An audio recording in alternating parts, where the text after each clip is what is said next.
Good morning, y'all. Happy Tuesday morning. Tuesday has kind of become the day that I associate with you guys because it's when we have our calls in July for people in person or local to Waxhaw, Charlotte, North Carolina. We're going to do an in-person gathering. I think we're going to have it here because we'll probably I think a lot of us live in places, so there might not be a whole bunch of us. So that'll be really fun, and that'll be on a Tuesday as well. I haven't known what to say. I feel like I've been out of words lately, you guys. And so here I am just speaking.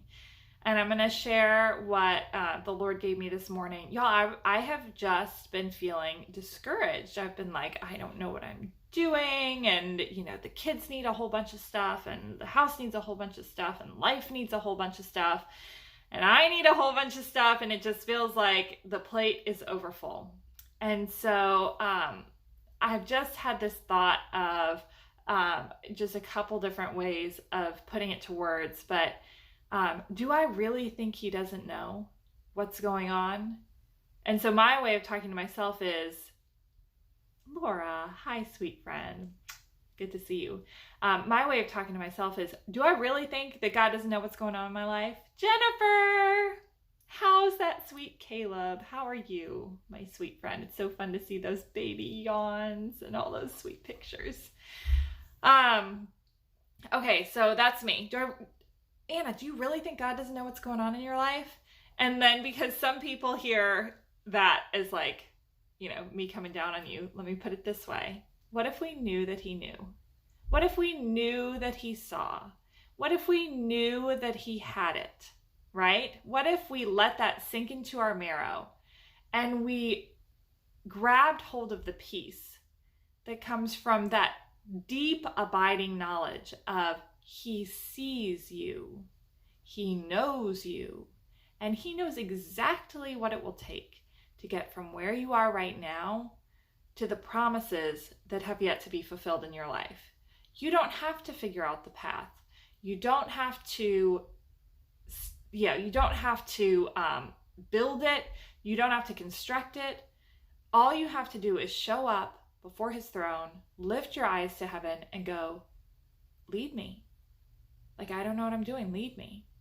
Right? For our children, for our spouses and our marriages, for our vocations and extended families, for our house, for our learning, for our health, for our children's education, all of those things, all we have to do is just say, lead me, and take the next step. What if we knew that? What if we got it in our bones that we had one thing to do, mamas, every day, one thing, and that is to cast our eyes up to heaven and say, this is your house. This is your family. I am yours. My husband's yours. My children are yours. I don't know what I'm doing. You have to do what you want to do. I don't know what I'm doing. And then we take the step, right? It's that we've talked before about an object in motion stays in motion, an object in rest stays in rest. That's one of Newton's laws.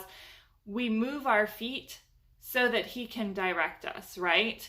So that we're not just static and still. I was reading in Mark today where it talked about the Pharisees, and I always have this I was a lawyer. I'm very type A, and I'm like, what if I was the Pharisees during the Bible? What if that was me? That could have been me. I've got that brain. I've got that analytical. I'm not one to just trust, right? I'm a skeptic.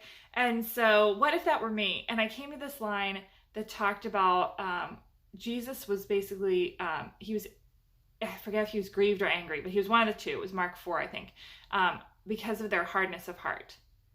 It's our softness that will bring us into the purposes of God.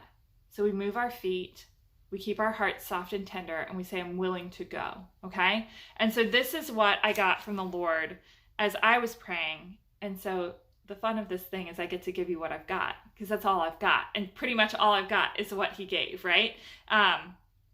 So, because I was frustrated with my husband, right? Have you ever been there? Frustrated and And basically, and this is actually really good too. Let me go to this first. So I was like, we need him to step up and like lead our family and da da da da. And he said, watch your prayers. Prayers that stand on resentment and frustration must be submitted. Where is the love? Wasn't that good? So I was like, what's he doing? Why isn't he leading? And he said, I am your husband. I am your husband. I stand in every gap. I fill every need. You are okay. The kids are okay. I will lead you out. Okay? And then he said, be at peace. Do what you were called to do. So for me, that's encouragement. He said, encourage my people. Let me fill you to overflowing. Keep your eyes fixed on me. Hold fast to that sweet peace that is yours to lay hold of. Show up and give your people what you have to give. That's how we get refilled, by pouring out, because now there's more room. Show up and seek me where I may be found. This is awesome. Do not look to the right or to the left. Do not compare, and do not look for recognition. Okay? So the right and the left, do not compare. How am I measuring up to that person? Do not look for recognition. Do they say I'm okay? Okay? Leave it at my throne. Be at peace. He sees. He sees. And the truth of the matter is, if it were supposed to be any other way today, it would be. If the greatest glory of God came through any other source, but the way it looks right in this moment, it would look different. That doesn't mean that there's not some work that we can do. We might be called to partner in prayer with him and say, this has no place in my home. Okay? We might be called to set boundaries around something that does not serve our family. We might be called to research and learn a new way to do something for us or for our children or whatever it is. We might be called to make a change. But today, in this moment, at this second, if it were supposed to be any other way, it would be. Okay? So be at rest. Hey, Melanie. It's good to see you, girl. Be at rest. Be at peace. That's what he gives. That's what sets us apart from the world, right? We get to be at peace when things are absolutely insane. And what better place to play that out as a testimony than in motherhood? So that's what I've got today. How does this land for you guys? Jennifer, you needed that. You're so in the trenches.